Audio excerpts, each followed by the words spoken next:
الحمد لله رب العالمين، والصلاة والسلام على سيدنا محمد أرسله إلى كافة الخلق لإظهار الإيمان، وعلى آله وصحابه الذين جاهدوا بإزالة الكفر والطغيان.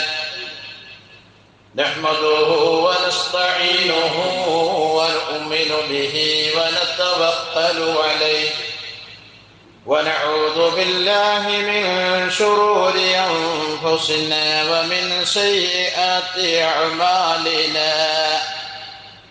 من يهده الله فلا مضل له ومن يضلله فلا هادي له، ونشهد أن لا إله إلا الله وحده لا شريك له، ونشهد أن محمدا عبده ورسوله وارسله بالهدى ودين الحق ليظهره على الدين كله ولو كره المشركون. أما بعد، فأعوذ بالله من الشيطان الرجيم بفضل بسم الله الرحمن الرحيم. فلما أسلم وتله للجبين وناديناه أن يا إبراهيم قد صدقت الرؤيا إنا كذلك نجزي المحسنين.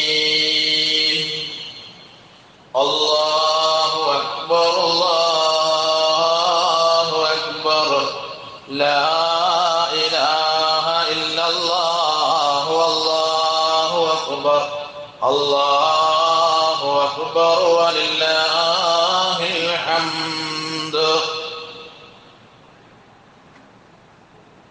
ബഹുമാനമുള്ള മുഅ്മിനീങ്ങളെ, സഹോദരങ്ങളെ, അസ്സലാമു അലൈക്കും വറഹ്മത്തുള്ളാഹി വബറകാതുഹു. അല്ലാഹു സുബ്ഹാനഹു വ തആല പരിശുദ്ധവും പരിപാവനവുമായ ഈ വിശുദ്ധ സുദിനത്തിൽ അവന്റെ വിശുദ്ധ ഭവനത്തിൽ ഒരുമിച്ചതുപോലെ നാളെ അവന്റെ ജന്നാത്തിൽ അദ്നിൽ ഒരുമിക്കാൻ നമുക്കും നമ്മോട് ബന്ധപ്പെട്ട മുഴുവൻ മുഅ്മിനീങ്ങൾക്കും സൗഭാഗ്യം നൽകുമാറാവട്ടെ. മേലിൽ പാപരഹിതമായി നല്ല മുസ്ലിമായി നല്ല മുഅ്മിനായി വിശുദ്ധ കലിമയിൽ ജീവിച്ച് കലിമയിൽ മരിക്കാൻ അല്ലാഹു തൗഫീഖ് നൽകുമാറാവട്ടെ. ലോകത്ത് ഫലസ്തീൻ അടക്കമുള്ള വിവിധ ഭാഗങ്ങളിൽ ദുരിതം അനുഭവിക്കുന്ന, പീഡനം അനുഭവിക്കുന്ന മുഴുവൻ മുസ്ലിം ജനവിഭാഗങ്ങൾക്കും അല്ലാഹു സുബ്ഹാനഹു വ തആല വിജയവും ഇസ്സത്തും ഈമാനും ഇസ്തിഖാമത്തും ഐക്യവും ഐശ്വര്യവും റഹ്മത്തും നിഅമത്തും ചെയ്യട്ടെ നാമുകമായി ആത്മാർത്ഥമായി പ്രാർത്ഥിക്കുകയാണ്. ഇന്ന് അൽഹംദുലില്ലാഹ് വലിയ പെരുന്നാൾ അഥവാ അനുഗ്രഹീതമായ വലിയ പെരുന്നാൾ ദിനമാണ്. സന്തോഷകരമായ ഈ സുന്നത്തിൽ ഏവർക്കും ഹൃദയം നിറഞ്ഞ ചെട്ടിയങ്ങാടി ജമാഅത്തിന്റെ അതിന് ഇമാമെന്ന നിലയിൽ ഈ വിനീതനടക്കമുള്ള ജമാഅത്തിന്റെ ഭാരവാഹികളുടെ 1000 പെരുന്നാൾ ആശംസകൾ കൈമാറുകയാണ്. തഖബ്ബലല്ലാഹു മിന്നാ വ മിൻകും സാലിഹുൽ അഅമാൽ. അല്ലാഹു സുബ്ഹാനഹു വ തആല ഈ ദിവസത്തിൽ വെച്ചിട്ടുള്ള എല്ലാ നന്മകളും എല്ലാ ഐശ്വര്യങ്ങളും എല്ലാവിധ റാഹത്തും റഹ്മത്തും രക്ഷയും കാവലും നമുക്കും നമ്മോട് ബന്ധപ്പെട്ടവർക്കും നൽകട്ടെ എന്ന് കൂടി ഞാൻ ആത്മാർത്ഥമായി ആമുഖമായി പ്രാർത്ഥിക്കുകയാണ്. ഇതേസമയം മക്കയിൽ നടന്നുകൊണ്ടിരിക്കുന്ന ഹജ്ജിന്റെ അമലുകൾ അള്ളാഹു എല്ലാവരുടെയും അമലുകളെ 1% പോലും നഷ്ടപ്പെടുത്താതെ പരിപൂർണമായും സ്വീകരിക്കട്ടെ. അതിനിടയിൽ മരണപ്പെട്ടു പോയ ധാരാളം ഹാജിമാർ, അവർക്കും പരിപൂർണമായ ഹജ്ജിന്റെ പ്രയോജനത്തെ പ്രതിഫലത്തെ അല്ലാഹു സുബ്ഹാനഹു വ തആല നൽകട്ടെ. സന്തോഷകരമായി അവരുടെ നാടുകളിലേക്ക് മടങ്ങാനും അല്ലാഹു സൗഭാഗ്യം നൽകട്ടെ എന്ന് ആത്മാർത്ഥമായി ദുആരക്കുകയാണ്. ബലിപെരുന്നാൾ എന്ന പേര് സൂചിപ്പിക്കുന്നത് പോലെ തന്നെ ഇന്ന് നാം നിർവഹിക്കുന്ന വളരെ പ്രധാനപ്പെട്ട 2 അമലുകൾ, അത് പുണ്യമായ പെരുന്നാൾ നമസ്കാരവും ബലിദാനവുമാണ്. വളരെ പ്രധാനപ്പെട്ടതെന്ന് പറഞ്ഞാൽ അല്ലാഹു സുബ്ഹാനഹു വ തആല അവന്റെ വിശുദ്ധമായ ഖുർആൻ ശരീഫിലൂടെ മുത്ത് റസൂലുള്ളാഹി സ്വല്ലല്ലാഹു അലൈഹി വസല്ലമ തങ്ങൾ അവിടുത്തെ ഹദീസിലൂടെ ഇതിന്റെ ധാരാളം പുണ്യവശങ്ങളെ കുറിച്ച് പരിചയപ്പെടുത്തിയിട്ടുണ്ട്. വലിയ പെരുന്നാൾ ദിവസം മാത്രമല്ല, ചെറിയ പെരുന്നാളിന്റെ അവസ്ഥയും ഇത് തന്നെയാണ്. അന്ന് 2 കാര്യങ്ങൾ നാം പൂർത്തിയാക്കുന്നു. ഇന്നും നാം 2 കാര്യങ്ങൾ പൂർത്തിയാക്കുന്നുണ്ട്. ഇന്ന് പൂർത്തിയാക്കുന്ന 2 അതിമഹത്തരമേറിയ കാര്യം എന്ന് പറയുന്നത് അത് നമസ്കാരവും 2 ബലിദാനവുമാണ്. ചെറിയ പെരുന്നാളിൽ നാം പൂർത്തിയാക്കുന്ന 2 കാര്യങ്ങൾ എന്ന് പറയുന്നത് അത് പെരുന്നാൾ നമസ്കാരവും അതുപോലെ തന്നെ ഫിത്ർ സക്കാത്തുമാണ്. ചെറിയ പെരുന്നാളിന് ഫിത്ർ സക്കാത്ത് കൊടുത്ത് അതിന് പകരം ഇന്ന് ഉദയത്തുന്ന അതിമഹത്തരമേറിയ വലിയ ഒരു പ്രവർത്തനം നമ്മൾ ചെയ്യുന്നു. അതുകൊണ്ട് ചെറിയ പെരുന്നാളിന് ചെറിയ ഒരു ധർമ്മം അല്ലേ, ഒരു 100 രൂപന്റെ, ബാക്കിയൊക്കെ എത്രയാണ്. ശരീരത്തിന്റെ ടാക്സ് അടയ്ക്കുക എന്നുള്ളത് ഒരു 100 രൂപ, ഒരു ചെറിയ പെരുന്നാളിന്റെ ചെറിയ ധർമ്മം. വലിയ പെരുന്നാളിന് അല്പം കൂടി വലുതാണ് ഉദഹിയ അടയ്ക്കുക എന്നുള്ള ഒരു വലിയ ധർമ്മം. 2 ദിനത്തിലും നമസ്കാരം നടക്കുന്നു, 2 ദിനത്തിലും ധർമ്മം നടക്കുന്നുണ്ട്. ഈ 2 അമലുകളും 2 സുദിനത്തിൽ അല്ലാഹു സുബ്ഹാനഹു വ തആല വളരെ ഭംഗിയായി, വളരെ ജാഗ്രതയോടെ, വളരെ ആവേശത്തോടെ, ആഗ്രഹത്തോടെ നടത്തണമെന്ന് വിശുദ്ധമായ ഖുർആനിലും അതുപോലെ ഹദീസ് ശരീഫിൽ റസൂലുള്ളാഹി സ്വല്ലല്ലാഹു അലൈഹി വസല്ലമ തങ്ങൾ പരിചയപ്പെടുത്തുന്നു. സത്യത്തിൽ ഒരു മുസ്ലിമിന്റെ നിത്യജീവിതത്തിൽ അവൻ പാലിക്കേണ്ട കൃത്യമായ ഒരു ബാലൻസിങ് അല്ലാഹു റബ്ബുൽ ഇസ്സത്ത് ഈ സുദിനത്തിലൂടെ നടപ്പാക്കുന്നുണ്ട്. ഒരു ചെറിയ ബാലൻസ് നമുക്ക് കാണാം. അള്ളാഹുവിനെ ഇബാദത്ത് ചെയ്യുന്ന ആളുകൾ അടിമകൾക്കും ഗുണം ചെയ്യണം എന്നുള്ള ഒരു ധ്വനി, ഒരു പ്രഖ്യാപനം, ഒരു യോജിക്കുന്ന ഒരു ബാലൻസ് സംവിധാനത്തെ അല്ലാഹു സുബ്ഹാനഹു വ തആല ഈ പരിശുദ്ധമായ ദിനത്തിൽ സംവിധാനിച്ചിരിക്കുകയാണ്. അത് സൃഷ്ടികർത്താവായ റബ്ബിനോടുള്ള കടപ്പാടുകൾ പൂർത്തിയാക്കണം, ഒപ്പം സൃഷ്ടികളോടുമുള്ള കടമകളും പൂർത്തിയാക്കണം. ഇതാണ് അല്ലേ, നമസ്കരിക്കണം, ചെറിയ പെരുന്നാളിന് ഫിത്ർ സക്കാത്ത് കൊടുക്കണം, ഒരു ബാലൻസിങ്, സക്കാവ് സൃഷ്ടികളോടുള്ള ഒരു ബാലൻസ് സംവിധാനം. വലിയ പെരുന്നാളിലും അങ്ങനെ തന്നെയാണ്, നമ്മൾ നിസ്കരിക്കണം, സാധുക്കൾക്ക് ഭക്ഷണം കൊടുക്കണം, ഒരു ബാലൻസ് സംവിധാനം. അവിടെയും അല്ലാഹു സുബ്ഹാനഹു വ തആല നമ്മൾ നോക്കുന്നുണ്ട്. ഇത് വളരെ ഗൗരവത്തോടെ ഈ സമുദായം ശ്രദ്ധിക്കേണ്ട ഒരു കാര്യം. ഇവിടെ ഉദാഹരണം പറഞ്ഞ ഒരു പക്ഷിയുടെ 2 ചിറകുകൾ പക്ഷി വീഴാതെ ബാലൻസ് ചെയ്തു പോകുന്നു. അതുകൊണ്ടാണ് പക്ഷി പറക്കുമ്പോൾ അതിന്റെ ഒരു ചിറക് എത്ര ബലമുണ്ടെങ്കിലും ഒന്നിന് ബലക്ഷയം സംഭവിച്ചാൽ അത് താഴെ വീഴുമെന്നുള്ളത് അവിതർക്കിതമായ കാര്യമാണ്. യാതൊരു തർക്കമില്ല കാര്യത്തിൽ അല്ലേ. അതിനുദ്ദേശിച്ച നിലയിൽ ഉദ്ദേശിച്ച സ്ഥലത്ത് ഉദ്ദേശിച്ച സമയത്ത് എത്താൻ സാധ്യമല്ല.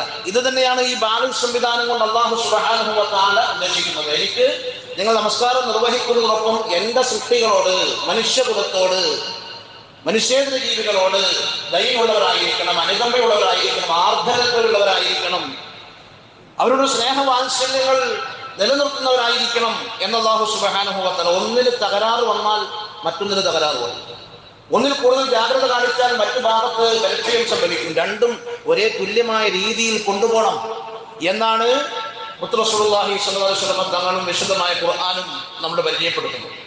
ഈ ഒരു ശൈലി ഖുർആൻ ഉടനീളം നമുക്ക് കാണാൻ കഴിയും.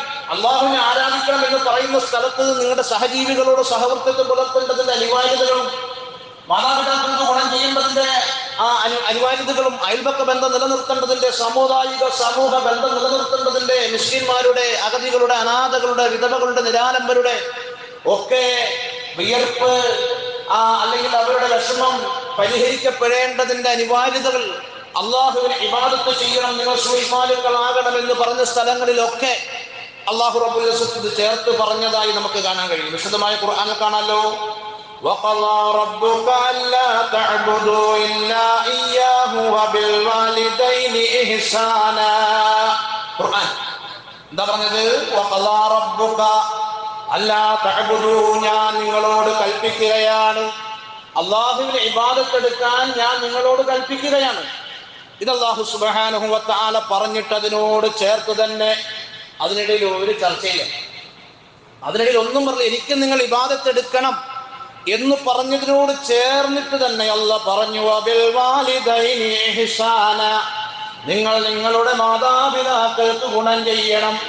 അപ്പോ എനിക്ക് എന്നെ ആരാധിക്കുന്നതിന് തുല്യമാണ് പ്രസവിച്ച മാതാവിനെ, പ്രസവിച്ച പിതാവിനെ ദൈവതുല്യം കാണുക. അവർക്ക് അല്ലാഹുവിനെ ഇബാദത്ത് എടുക്കുന്ന അതേ പരിവേഷത്തോടെ, ഒട്ടും കുറയാതെ, അതേ ജാഗ്രതയോടെ നൊന്ത് പ്രസവിച്ച മാതാവിനെയും നിന്നെ കഷ്ടപ്പെട്ട് വളർത്തി വലുതാക്കുന്ന, നിന്നെ സംരക്ഷിക്കുന്ന, നിനക്ക് ഉടുതുണി തരുന്ന, ഭക്ഷണം തരുന്ന, മരുന്ന് തരുന്ന, പാർപ്പിടം തരുന്ന, വാഹനം തരുന്ന, വിദ്യാഭ്യാസം തരുന്ന നിന്റെ പിതാവിനെ ദൈവതുല്യം നീ സംരക്ഷിക്കണം എന്ന് അള്ളാഹു റബ്ബുൽ ഇസ്സത്ത് ഇബാദത്ത് എടുക്കണം എന്നതിനെ ബാലൻസ് ചെയ്തുകൊണ്ട് അതേ ആയത്തിൽ അതിനിടയിൽ ഒന്നും ചർച്ച ചെയ്യാതെ പറയാണ്.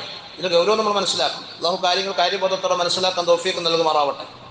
എത്രയോ സ്ഥലങ്ങളിലാണ്, എത്രയോ സ്ഥലങ്ങളിൽ അങ്ങനെ കാണാം. വഖീമുസ് സ്വലാത്ത വആതുസ് സക്കാത്ത, നിങ്ങൾ നമസ്കാരം നിലനിർത്തണമെന്ന് പറഞ്ഞിട്ട് അതേ സ്ഥലത്ത് തന്നെ അള്ളാഹു പറഞ്ഞു വആതുസ് സക്കാത്ത, സക്കാത്തും കൊടുക്കണം എന്ന് പറഞ്ഞാൽ എനിക്ക് ഇബാദത്ത് എടുക്കുന്നതിന് തുല്യമായതേ പരിഗണന പാവപ്പെട്ടവന്റെ വിഷയത്തിൽ നിങ്ങൾ കാണിക്കണം.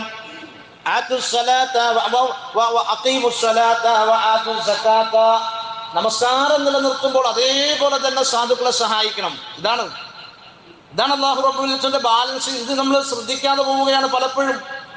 നിസ്കരിക്കുന്ന ആളുകൾ, നോമ്പെടുക്കുന്ന ആളുകൾ, ഹജ്ജ് ചെയ്യുന്ന ആളുകൾ, ഇത്തരത്തിലുള്ള ആളുകൾ ഇതുകൂടി ഒന്ന് ബാലൻസ് ചെയ്താൽ മാത്രമേ നമ്മൾ അള്ളാഹു ഉദ്ദേശിച്ചൊരു നിലവാരത്തിൽ, പ്രവാചകൻ ആഗ്രഹിച്ചൊരു നിലവാരത്തിൽ നമുക്ക് ചെന്നെത്താൻ കഴിയൂ.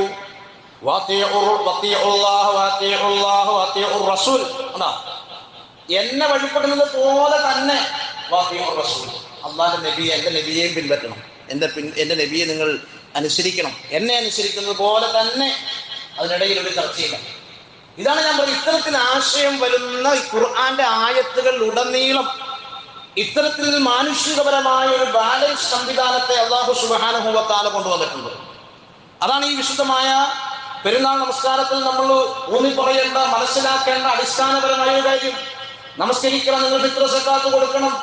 നമസ്കരിക്കണം, നിങ്ങൾ ഉദ്ഹിയ കൊടുക്കണം. നിങ്ങൾ പാവപ്പെട്ടവരെ ഭക്ഷിപ്പിക്കണം ഈ സുന്നത്തിൽ എന്ന് പറയുമ്പോൾ തീർച്ചയായും മനുഷ്യരോട് കാണിക്കേണ്ട ബാധ്യതകളും ധാർമ്മിക ബോധവും ഉത്തരവാദിത്വവും വലുതാണ് എന്ന് ഈ ചെറിയ ആയത്തിലൂടെ അല്ലാഹു സുബ്ഹാനഹു വ തആല ഉണർത്തുന്നുണ്ട്. നമ്മളൊക്കെ എപ്പോഴും ഓതാറുള്ള ഒരു സൂറത്താണല്ലോ, ചെറിയൊരു സൂറത്ത്.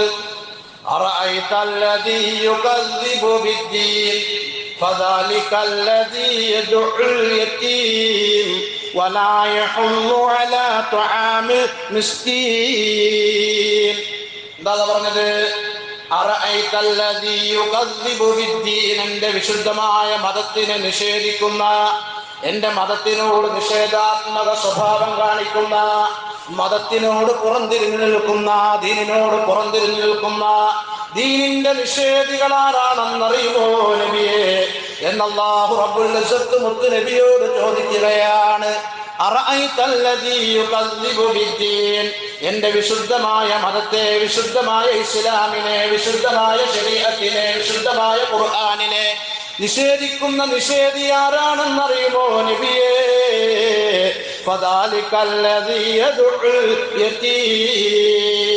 അവർ യതീമീങ്ങളെ ആട്ടിയോടിക്കുന്നവരാണ്. അടിവയറു വരെ താടിയുണ്ട്, തലയിൽ തൊപ്പിയുണ്ട്, നമസ്കാരത്തഴമ്പുവല്ലാതെ നെറ്റിത്തടത്തിലുണ്ട്, തഹജ്ജുദ് നമസ്കാരമുണ്ട്, ദുഹാ നമസ്കാരമുണ്ട്, എല്ലാ ഇബാദത്തുകളുമുണ്ട്. പക്ഷേ നിന്റെ മുൻപിൽ ഒരു യതീം എത്തിയാൽ, ഒരു അഗതി എത്തിയാൽ, ഒരു മിസ്കീൻ എത്തിയാൽ, ഒരു ഫക്കീർ എത്തിയാൽ അവനെ ആട്ടിയോടിക്കുന്ന അനാഥകളെ, അഗതികളെ തള്ളിക്കളയുന്നവരാണ് നിന്റെ ദീനിനെ നിഷേധിക്കുന്ന നിഷേധികൾ. ഖുർആൻ എന്താ അത്ര ബാലൻസാണ്. എന്നെ നിഷേധിക്കുന്നവരാണ് നിഷേധി എന്ന് പറഞ്ഞ ഏകദൈവ വിശ്വാസത്തെ അടിസ്ഥാനപരമായി നിഷേധിക്കുന്നവരാണ് ലോകത്തെ ഏറ്റവും വലിയ നിഷേധികൾ. അവരഹങ്കാരികളാണ്, ധിക്കാരികളാണ്. നാളെ ഞാൻ അവരെ കൈകാര്യം ചെയ്യുമെന്ന് പറഞ്ഞ പടച്ചതമ്പുരാൻ അതേ ഭാഷയിൽ പറഞ്ഞു, യതീമീങ്ങളെ ആട്ടിയോടിക്കുന്നവർ, അവർ തള്ളിക്കളയുന്നവരാണ്. മാത്രമാണോ പാവപ്പെട്ടവന് ഭക്ഷണം നൽകാൻ പ്രോത്സാഹിപ്പിക്കാത്തവനാണ്. കൊടുക്കാതിരിക്കേണ്ടത്, കൊടുക്കുന്നതിന് പ്രോത്സാഹിപ്പിക്കാതിരിക്കലും മതനിഷേധമാണ്. ഞാനിത് പറഞ്ഞത് ഇത്രയും ആളുകൾ, ആയിരക്കണക്കിന് ആളുകൾ കെട്ടിയങ്ങാടി ജുമാ മസ്ജിദ് അൽഹംദുലില്ലാഹ് പെരുന്നാൾ നമസ്കാരത്തിൽ ഒരുമിച്ചിരുന്നു. അല്ലാഹു എല്ലാവരുടെയും പെരുന്നാളിനെ, ഉദ്ഹിയെ, തക്ബീറുകളെ, തഹ്ലീലുകളെ, സദഖകളെ എല്ലാം സ്വീകരിക്കുമാറാവട്ടെ. ശ്രദ്ധാലുക്കളായിരിക്കണം.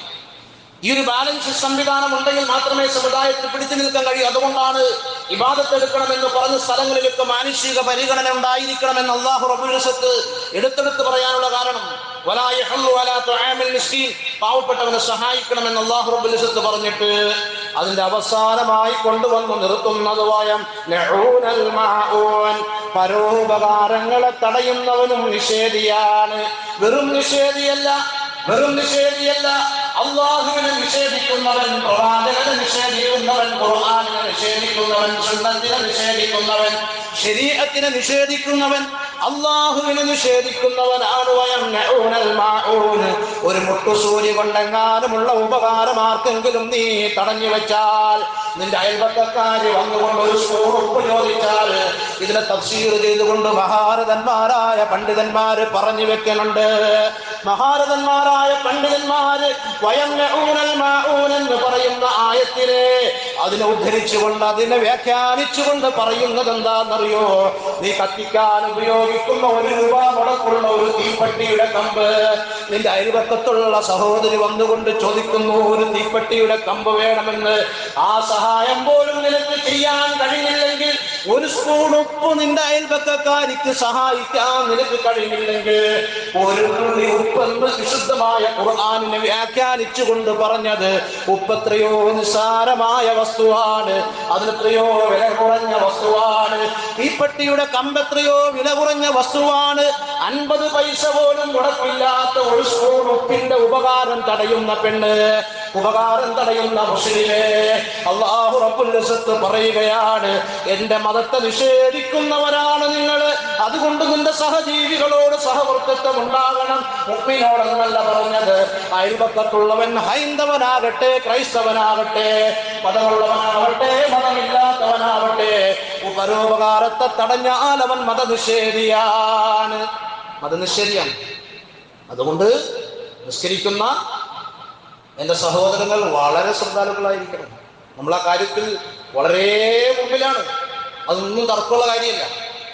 മറ്റു സമുദായങ്ങളൊക്കെ അപേക്ഷിച്ച് അഭിമാനത്തോടെ എനിക്ക് പറയാം, നമുക്ക് പറയാം, ഒരു മുഅ്മിനായ മനുഷ്യന്റെ സത്യവിശ്വാസിയുടെ പള്ളിയുടെ മുമ്പില്, അവന്റെ ബിസിനസ് ആലയത്തിന്റെ മുമ്പില്, അവന്റെ വീടിന് മുമ്പില് ഒരാൾ വന്ന് കൈനീട്ടിയാലും നമ്മൾ വെറുതെ വിടാറില്ല. ഇത്രയും ആ വിഷയത്തിൽ ജാഗ്രത കാണിക്കുന്ന സമുദായം, മറ്റുള്ളവർ പോലും അതിന്റെ പിന്നിലാണെന്ന് മറ്റുള്ള സമുദായം പോലും പലപ്പോഴും ആണയിട്ട് പറയാറുണ്ട്. എത്രയോ പ്രാവശ്യം എന്നോട് പറഞ്ഞിട്ടുണ്ട്, 10 രൂപ കിട്ടണമെങ്കിൽ പള്ളിയുടെ മുമ്പിൽ വരണം ഉസ്താദേ. എത്രയോ ഹിന്ദു സഹോദരങ്ങൾ, എത്രയോ ക്രൈസ്തവ സഹോദരങ്ങൾ, എത്രയോ രോഗികൾ, എത്രയോ വീടില്ലാത്തവർ, എത്രയോ അനാഥരായ ആളുകൾ പലപ്പോഴും പറയാറുണ്ട്. അപ്പൊ ഇതാണ് ഈ പെരുന്നാളിൽ എനിക്ക് എൻ്റെ സഹോദരങ്ങളോട് മുമ്പിൽ വെക്കാനുള്ള, പെരുന്നാളിന് നമ്മെ പഠിപ്പിക്കുന്ന ഒരു പാഠം എന്ന് പറയുന്നത്. ബലികർമ്മവുമായി ബന്ധപ്പെട്ട് സ്മരിക്കപ്പെടുന്ന മഹാനായ ഇബ്രാഹിമിനെ രണ്ടാമത് ഞാനൊന്ന് സൂചിപ്പിച്ചിരിക്കുന്ന സമയക്കുറവിന്റെ പേരിൽ വിശാലമായ ഒരു പ്രഭാഷണത്തിലേക്ക് കടക്കാൻ ആഗ്രഹിക്കുന്നില്ല. അൽഹംദുലില്ലാഹ് കാലാവസ്ഥയൊക്കെ നല്ലതാണ്, എല്ലാവരും അടുത്തടുത്ത് കയറിയിരിക്കും. സ്ഥലം ഒക്കെ പരിമിതമായിരിക്കാം. പെരുന്നാളിനെ സംബന്ധിച്ചിടത്തോളം ഒരു തിരക്കേറിയൊരു സാഹചര്യം നമ്മുടെ പള്ളിയിലുണ്ടെന്ന് എല്ലാവർക്കും അറിയാം. അതുകൊണ്ട് എല്ലാവരും ഒന്ന് സഹായിക്കണം, എല്ലാവരും അടുത്തടുത്ത് കയറിയിരിക്കണം. അല്ലാഹു എല്ലാവർക്കും ബർക്കത്ത് ചെയ്യട്ടെ. ബലികർമ്മവുമായി ബന്ധപ്പെട്ട് സ്മരിക്കപ്പെടുന്ന മഹാനായ ഇബ്രാഹിം നബി അലൈഹി സ്വലാത്തു വസ്സലാം ഖലീലായി തെരഞ്ഞെടുക്കാനുള്ള ഒരു കാരണം ഈ ബാലൻസിങ് അദ്ദേഹത്തിന്റെ ജീവിതത്തിൽ നിരന്തരം ഉണ്ടായിരുന്നതാണ്. ചരിത്രം പഠിക്കുമ്പോൾ നമുക്ക് മനസ്സിലാകും. മഹാനവർ അള്ളാഹുവിന്റെ കൽപ്പനകളെ പൂർണ്ണമായും അനുസരിച്ചില്ലേ അല്ലേ? ജീവിതത്തിലെ ഏറ്റവും വലിയൊരു നഷ്ടം, ഏറ്റവും വലിയ ഒരിക്കലും താങ്ങാനാകാത്ത ഒരു ദുഃഖം അദ്ദേഹത്തിന്റെ ജീവിതത്തിൽ പരീക്ഷണമായി അള്ളാഹു മുന്നിൽ വെച്ച് കൊടുത്തപ്പോഴും വളരെ സാന്ത്വനത്തോടെ, വളരെ സഹായത്തോടെ, സഹനതയോടെ, സന്തോഷത്തോടെ അള്ളാഹു സുബ്ഹാനഹു വ തആലാന്റെ മകനെ ബലിയിറക്കാൻ പറഞ്ഞപ്പോൾ അതിന് തയ്യാറായി ആ സന്നദ്ധതയാണ് അള്ളാഹു ആവശ്യപ്പെട്ടത്. അവസാനം വരെ അദ്ദേഹത്തെ ആ കുട്ടിയെ കഴുത്തിൽ കത്തിവെച്ച് ആ കുട്ടിയുടെ കഴുത്ത് അറക്കുന്ന സമയം വരെ ഇത് നിയ്യത്തിനെയാണ് അള്ളാഹു ആവശ്യപ്പെട്ടത് എന്നുള്ളൊരു ബോധ്യത്തോടെ അല്ല, കുട്ടിയെയാണ് ആവശ്യപ്പെട്ടത് എന്നുള്ള ബോധ്യത്തോടെ തന്നെയാണ് ഇബ്രാഹിം നബി അലൈഹി സ്വലാത്തു വസ്സലാം ആ കുട്ടിയുടെ കഴുത്തിൽ കത്തിവെച്ചത്. ഇന്ന് കാണാം, മുസ്ദലിഫയുടെ മിനയുടെ താഴ്വരയിലൂടെ നടന്നു പോകുമ്പോൾ അവിടുത്തെ രാജവംശത്തിന് ഹജ്ജ് വേളയിൽ താമസിക്കാനുള്ള രാജകൊട്ടാരത്തിന്റെ ഒരു ഭാഗത്തായി ഒരു കല്ലിന്റെ മുകളിൽ പള്ളിയുടെ മുമ്പിൽ പൈസ ഇടാൻ നമ്മൾ ഉപയോഗിക്കുന്ന ഒരു കുട്ടി പോലെ ചെറിയൊരു സ്തൂപം കാണാം. ആ കല്ലിന് മുകളിൽ വെച്ചാണ് ബഹുമാനപ്പെട്ട ഇസ്മായിൽ നബി അലൈഹി സ്വലാത്തു വസ്സലാമിയെ ഇബ്രാഹിം നബി അലൈഹി സ്വലാത്തു വസ്സലാം അറുത്തത് എന്ന് വിശുദ്ധമായ ചരിത്രങ്ങളെ ഹദീസുകള് രേഖപ്പെടുത്തുന്നു. എന്റെ ബഹുമാനമുള്ള സഹോദരങ്ങളെ, ഇതുമായി ബന്ധപ്പെട്ട് വിശുദ്ധമായ ഖുർആൻ പറഞ്ഞല്ലോ, ഫലമ്മ അസ്ലമ വതല്ലഹു ലിൽജബീൻ ഫനാദൈനാഹു അയ്യാ ഇബ്രാഹിം. കണ്ടാ, അയ്യാ ഇബ്രാഹിം. ബഹുമാനപ്പെട്ട ഖുർആൻ നമ്മളോട് പറയാൻ ആ അവസ്ഥയെ കുറിച്ചിട്ട്, ഇബ്രാഹിം നബി അലൈഹി സ്വലാത്തു വസ്സലാമയുടെ അവസ്ഥയെ കുറിച്ചിട്ട് അല്ലാഹു സുബ്ഹാനഹു വ തആല നമ്മളോട് ഉണർത്തുകയാണ്. ഫലമ്മ അസ്ലമ, നല്ല അനുസരണയുള്ളവരായി അവർ രണ്ടുപേരും. ഇബ്രാഹിമിന്റെ കുട്ടിയെ ഉദ്ദേശിച്ചേയില്ല, ഇബ്രാഹിമിന്റെ മനസ്സെങ്ങനെയാണെന്ന് ഞാനൊന്ന് അളക്കുകയായിരുന്നു എന്നാണ് വിശുദ്ധമായ ഖുർആൻ പറഞ്ഞത്. ഫലമ്മ അസ്ലമ വതല്ലഹു ലിൽജബീൻ. വിശുദ്ധമായ ഖുർആനിൽ നമുക്ക് കാണാം, ഫലമ്മ അസ്ലമ, അവർ രണ്ടുപേരും നല്ലാതെ അനുസരണയുള്ളവരായി, അല്ലാഹു റബ്ബുൽ ഇസ്സത്തിന് കീഴ്പ്പെട്ടവരായി, വതല്ലഹു ലിൽജബീൻ, ഇസ്മാഈലിന് നെറ്റിമേൽ ചേർത്ത്, കല്ലിൽ ചേർത്ത് അല്ലാഹു റബ്ബുൽ ഇസ്സത്തിന്റെ തീരുമാനപ്രകാരം വെച്ചു അവര്. അങ്ങനെ അവർ അനുസരണയുള്ളവരായപ്പോ അല്ലാഹു റബ്ബുൽ ഇസ്സത്ത് വനാദൈനാഹു അയ്യാ ഇബ്രാഹിം, അല്ലാഹു വിളിച്ചു, വനാദൈനാ, ഞാൻ വിളിച്ചു, അയ്യാ ഇബ്രാഹിം, ഇബ്രാഹിമേ, ഖദ് സദ്ദഖ്ത റുഅ്യാ, നീ നിന്റെ സ്വപ്നം ഒരു വക്രതയുമില്ലാതെ, ഒരു കുറവില്ലാതെ, ചാഞ്ചല്യമില്ലാതെ നീ അത് നടപ്പാക്കിയിരിക്കുകയാണ് എന്ന് വിശുദ്ധമായ ഖുർആനിലൂടെ അല്ലാഹു സുബ്ഹാനഹു വ തആല പറഞ്ഞു. ഇന്ന ഹാദാ ലഹുൽ ബലാഉൽ മുബീൻ, ഞാനൊരു വലിയ പരീക്ഷണം നടത്തി നോക്കുകയാണ്. നീ നിന്റെ പടച്ചവനോട് എങ്ങനെയാണ് പെരുമാറുന്നതെന്നറിയാൻ നിന്റെ ജീവിതത്തിലെ സായം സന്ധിയിൽ നിനക്ക് ഞാൻ നൽകിയ 99-ാമത്തെ വയസ്സിൽ അല്ലാഹു സുബ്ഹാനഹു വ തആല കൊടുത്തൊരു കുരുന്നിനെ ബലിയിറക്കാൻ അല്ലാഹു റബ്ബുൽ ഇസ്സത്ത് പറഞ്ഞപ്പോൾ നിന്റെ മനോഭാവം എന്തായിരിക്കും എന്നോടുള്ളത് എന്നറിയാൻ ഞാനൊരു പരീക്ഷണം നടത്തിയതാണ് ഇബ്രാഹിമേ. എന്നിട്ട് അതിന് പകരമായി അല്ലാഹു സുബ്ഹാനഹു വ തആല ഒരു വലിയ, വലെന്ന് പറഞ്ഞാൽ ആട്, സ്വർഗത്തിലെയാണ്, അപ്പോൾ വലിപ്പമുണ്ട്, സ്ഥാനമുണ്ട്, മഹത്വമുണ്ട്. അതാണ് അല്ലാഹു അലീം എന്ന് പറഞ്ഞത്. വലിയ ഒരു ബലിമൃഗത്തെ, ഒരു മഹത്തരമേറിയ ബലിമൃഗത്തെ അല്ലാഹു സുബ്ഹാനഹു വ തആല ബഹുമാനപ്പെട്ട ഇബ്രാഹിം നബി അലൈഹി സ്വലാത്തു വസ്സലാമിക്ക് നൽകി എന്നാണ് വിശുദ്ധമായ ഖുർആൻ ശരീഫിലൂടെ അല്ലാഹു സുബ്ഹാനഹു വ തആല പറഞ്ഞത്. എന്റെ ബഹുമാനമുള്ള സഹോദരങ്ങളെ, എന്നിട്ട് അല്ലാഹു പറഞ്ഞു, ഇന്നാ കദാലിക നജ്സിൽ മുഹ്സിനീൻ, ഇങ്ങനെയാണ് വകതിരിവുള്ള, ചിന്തിക്കുന്ന, ബുദ്ധിയുള്ള, അനുസരണാബോധമുള്ള, അള്ളാഹുവിനോട് അടുത്ത് നിൽക്കാൻ ആഗ്രഹിക്കുന്ന കൽബിന്റെ ഉടമകൾക്ക് ഞാൻ ഇങ്ങനെയാണ് പ്രതിഫലത്തിൽ നൽകുന്നത്. ഇത് ലോകത്തെ ഇന്ന് ജീവിച്ചു പോന്നിട്ടുള്ള, ജീവിക്കാനിരിക്കുന്ന മുഴുവൻ മുസ്ലിമീങ്ങൾക്കും ഒരു ഗുണപാഠം എന്ന നിലയിൽ അല്ലാഹു പറയാണ്, ഇന്നാ കദാലിക നജ്സിൽ മുഹ്സിനീൻ, ഇങ്ങനെയാണ് മുഹ്സിനീങ്ങൾക്ക്, സജ്ജനങ്ങൾക്ക്, സാലിഹീങ്ങൾക്ക്, മുത്തഖീങ്ങൾക്ക്, മുഖ്ലിസീങ്ങൾക്ക്, മുസ്ലിഹീങ്ങൾക്ക് ഇങ്ങനെയാണ് ഞാൻ പ്രതിഫലത്തെ നൽകുന്നത് എന്ന് വിശുദ്ധമായ ഖുർആൻ സാഫാത്തിൽ അല്ലാഹു സുബ്ഹാനഹു വ തആല പറയാണ്. ഇവിടെ അല്ലാഹുവിന് സർവസ്വവും സമർപ്പിച്ചപ്പോൾ അസാധ്യമെന്ന് തോന്നിയത് അവിടെ നടന്നു. ഇതാണ് നമ്മൾ മനസ്സിലാക്കേണ്ടത്. എല്ലാം തീർന്നു ജീവിതത്തിൽ. അതായത് ഹാജറ ബീവി അടക്കം, ഇബ്രാഹിം നബി അലൈഹി സ്വലാത്തു വസ്സലാം അടക്കം ദുഃഖം ഉള്ളിലുണ്ടെങ്കിലും അല്ലാഹുവിന്റെ പ്രീതിക്ക് വേണ്ടി, അല്ലാഹുവിന്റെ തീരുമാനത്തിന് കീഴ്വഴങ്ങാൻ തയ്യാറായി അവസാനം അതിൽ അചഞ്ചലമായ ഈമാനോടെ രക്ഷപ്പെട്ടു വന്നപ്പോ അവസാനം അല്ലാഹു സുബ്ഹാനഹു വ തആലയുടെ ഇടപെടൽ അവിടെ ഉണ്ടായി. അദ്ദേഹത്തിന് ഒരിക്കലും, അതായത് തുറന്നു കിട്ടുമെന്ന്, എല്ലാം അവസാനിച്ചു എന്ന് തോന്നിയിടത്ത് അല്ലാഹു വലിയൊരു സന്തോഷത്തിന്റെ ബാബിനെ അല്ലാഹു സുബ്ഹാനഹു വ തആല തുറന്നു കൊടുക്കാണ്. ഇവിടെയാണ് നമ്മൾ മുസ്ലിം മനസ്സിലാക്കേണ്ടത്. ഏത് പരീക്ഷണ ഘട്ടത്തിലും അല്ലാഹു റബ്ബുൽ ഇസ്സത്തിലേക്ക് തവക്കുലേൽപ്പിച്ചാൽ അല്ലാഹു അവന് ഏത് തടസ്സങ്ങളെയും നീക്കും. എന്നിട്ട് അവന് ഉദ്ദേശിക്കാത്ത ഭാഗത്തിലുള്ള സഹായത്തിന്റെ കവാടങ്ങളും അവർക്ക് തുറന്നിട്ട് കൊടുക്കും എന്നാണ് വിശുദ്ധമായ ഖുർആനിലൂടെ ഈ സംഭവത്തിലെ നമുക്ക് നൽകാൻ അല്ലാഹു ആഗ്രഹിക്കുന്ന ഒരു പാഠം. അല്ലാഹു കാര്യബോധത്തോടെ മനസ്സിലാക്കാൻ തൗഫീഖ് ചെയ്യട്ടെ. മറുഭാഗത്ത് ഇതേ ഇബ്രാഹിം നബി അലൈഹി സ്വലാത്തു വസ്സലാം ഒരു അതിഥിയെ കൂടാതെ ഒരിക്കലും ഭക്ഷണം കഴിച്ചിട്ടില്ല എന്ന് ചരിത്രം രേഖപ്പെടുത്തും. ഭക്ഷണം കഴിക്കണമെങ്കിൽ ആരെങ്കിലും കൂടെ വിളിക്കും, ഇല്ലാണ്ട് ഒരിക്കലും ബഹുമാനപ്പെട്ട ഇബ്രാഹിം നബി അലൈഹി സ്വലാത്തു വസ്സലാം ഭക്ഷണം കഴിച്ചിട്ടേയില്ല. മനുഷ്യരോട് കൂടെ അല്ലാണ്ട് ഭക്ഷണത്തെ പൂർത്തിയാക്കിയിട്ട് ഇതാണ് മഹാന്മാരുടെ ജീവിത രീതി. ഈ രീതിയാണ് നാം പിന്തുടരേണ്ടത്. അള്ളാഹുവിന്റെ രീതിയും അങ്ങനെയാണ്. ഇബാദത്തും ഉണ്ടാകണം, മാനുഷിക പരിഗണനയും ഉണ്ടാകണം. ഇവിടെ ഇതിനെ ബാലൻസ് ചെയ്തു ഇബ്രാഹിം നബി അലൈഹി സ്വലാത്തു വസ്സലാം അള്ളാഹുവിനുള്ള തഖ്വയും മനുഷ്യരോടുള്ള സ്നേഹവും ഭക്ഷണം കൊടുക്കലും സഹായിക്കലും ബാലൻസ് ചെയ്തപ്പോ അള്ളാഹു സുബ്ഹാനഹു വ തആല ഖലീലുള്ളാഹ്, എന്റെ കൂട്ടുകാരനാണ് ഇബ്രാഹിം, ഒരു സമുദായമാണ്. കണ്ടാ, ഇബ്രാഹിം നബി എന്ന വ്യക്തിയെ കുറിച്ച് പറഞ്ഞപ്പോൾ ഇബ്രാഹിം ഒരു സമുദായമാണെന്നാണ് ഒരു ഒറ്റ വ്യക്തിയെ കുറിച്ചിട്ട് അള്ളാഹു സുബ്ഹാനഹു വ തആല പറഞ്ഞത്. കാരണം എന്താണ്? ഒരു സമുദായം ഒരു നൂറ്റാണ്ടിലേറെ ചെയ്തു തീർക്കേണ്ട ജോലി വളരെ ചുരുങ്ങിയ കാലഘട്ടം കൊണ്ട് ഇബ്രാഹിം നബി അലൈഹി സ്വലാത്തു വസ്സലാം ചെയ്തിട്ടുണ്ട്. അള്ളാഹുവിനുള്ള കടമ അങ്ങനെയും പടപ്പിനോടുള്ള കടമ ഇങ്ങനെയും തീർത്തിട്ടുണ്ട്. എന്റെ ബഹുമാനമുള്ള മുഅ്മിനീങ്ങളെ, നമ്മെ സംബന്ധിച്ചിടത്തോളം ദുനിയാവിന്റെയും ആഖിറത്തിന്റെയും വിജയം അള്ളാഹു വെച്ചിരിക്കുന്നത് ദീനനുസരിച്ചുള്ള ജീവിതത്തിലൂടെ മാത്രമാണ് എന്ന് നാം തിരിച്ചറിയണം.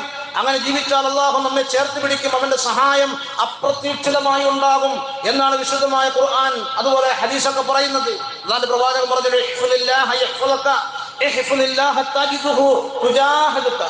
റിപ്പോർട്ട് ചെയ്ത ഹദീസിന്റെ ഒരു ചെറിയൊരു ഭാഗമാണ് ഞാൻ പറഞ്ഞത്. എന്താ പറഞ്ഞത്?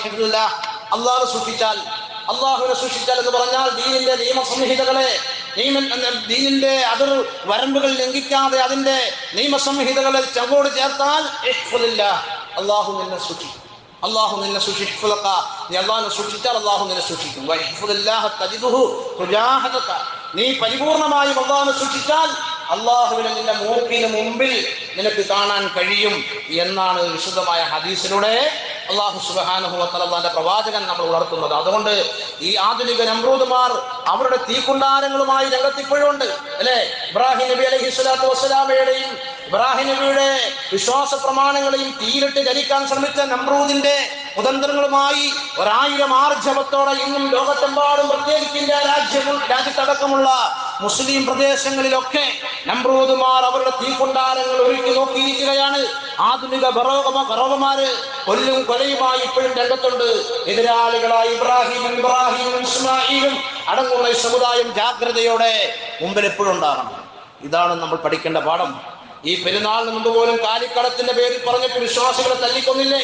മധ്യപ്രദേശിലെ ബീഫ് ഫ്രിഡ്ജിൽ സൂക്ഷിച്ചു എന്ന് പറഞ്ഞ് മിനിഞ്ഞാന്ന് 11ഓളം വരുന്ന പാവപ്പെട്ട മുസ്ലിമിന്റെ വീടാണ് ബുൾഡോസർ വെച്ച് തകർത്തത്. ഇന്ന് തെലങ്കാനയിൽ പാവപ്പെട്ട ഒരു ദാടിയും തൊപ്പിയും വെച്ച വൃദ്ധനായ മനുഷ്യൻ മദ്രസയിൽ ഉലഹിയ അറക്കാനുള്ള മൃഗത്തെ കെട്ടി എന്ന് പറഞ്ഞതിന്റെ പേരിൽ അതിക്രൂരമായി മർദ്ദിക്കുന്ന പേപ്പറിൽ അതിന്റെ ഫോട്ടോ സഹിതം പിക്ചർ സഹിതം വന്നിട്ടുണ്ട്. ആക്രമണങ്ങൾ നടന്നുകൊണ്ടിരിക്കുകയാണ്. ഇലക്ഷൻ കഴിഞ്ഞതിന് ശേഷം യുപിയിലും അതുപോലെ മഹാരാഷ്ട്രയിലും 3 ഇമാമിങ്ങളെയാണ് അതിക്രൂരമായി തല്ലിയും വെടിവെച്ചും വന്നത്. നമ്മുടെ കൊച്ചു കേരളത്തിൽ പോലും താമരശ്ശേരിയിൽ അതിപ്രകോപനം സൃഷ്ടിച്ചുകൊണ്ടല്ലേ പള്ളിയിൽ കയറിയിട്ട് മുദ്രാവാക്യം വിളിച്ച് ഇതൊക്കെ ഇങ്ങനെ ഉണ്ടായിക്കൊണ്ടിരിക്കും. പക്ഷേ വിശ്വാസത്തിന്റെ വിഷയത്തിൽ എല്ലാ സഹോദരങ്ങളും വിശ്വാസികളായി മാറണം. നമ്മൾ ഇബ്രാഹിമായി മാറണം, നമ്മൾ ഇസ്മായിലായി മാറിയാൽ എല്ലാത്തിനും ഗണ്യമായ നല്ല പരിഹാരം ഉണ്ടാകും. അതുകൊണ്ട് നമസ്കാരത്തിന്റെ സമയം കൃത്യം 8 മണിക്ക് തന്നെ നമ്മൾ നമസ്കാരം തുടങ്ങേണ്ടതുള്ളത് കൊണ്ട് ഞാൻ എന്റെ വിഷയം ഇവിടെ അവസാനിപ്പിക്കുകയാണ്. അതുകൊണ്ട് ഈ വിശുദ്ധമായ പെരുന്നാൾ നമസ്കാരം അതുപോലെ ശേഷമുള്ള ഉദഹിയുള്ള സക്കാത്തുകൾ അതുപോലെയുള്ള എല്ലാ അമലുകളും കൃത്യമായും നല്ല നിലയിൽ നമസ്കാരം നിർവഹിക്കുന്ന അതേ ജാഗ്രതയോടെ എല്ലാവരും കാര്യമായി പൂർത്തീകരിക്കണം. മാത്രമല്ല ഉദഹിയ നടക്കുന്നു നമ്മുടെ പള്ളിയിൽ ഇൻഷാ അല്ലാഹ് ഇശാ നമസ്കാരത്തിന് ശേഷം നാളെ രാവിലെയുമാണ് ഉദഹിയുടെ മാംസ വിതരണമുള്ളത്. അതുകൊണ്ട് ഇന്നിറക്കുന്ന ആളുകളൊക്കെ ഭൂരിഭാഗം അങ്ങനെയായിരിക്കും. അപ്പോൾ തീർച്ചയായും അത് ജാഗ്രതയുള്ളവരാകണം. ഒരു കാരണവശാലും സോഷ്യൽ മീഡിയയിലൊന്നും നമ്മൾ ഒരു നിലയ്ക്കും വീഡിയോ എടുത്ത് അതുപോലെ തന്നെ ഫോട്ടോ എടുത്ത് പ്രചരിപ്പിച്ച് പ്രകോപനം ഉണ്ടാക്കുന്ന നിലയിലൊന്നും ഒരു പ്രവർത്തനം നമ്മുടെ ഭാഗത്തുനിന്നുണ്ടാവരുത്. ഇൻഷാ അല്ലാഹ് അല്ലാഹു റബ്ബുൽ ഇസ്സത്ത് കാര്യങ്ങൾ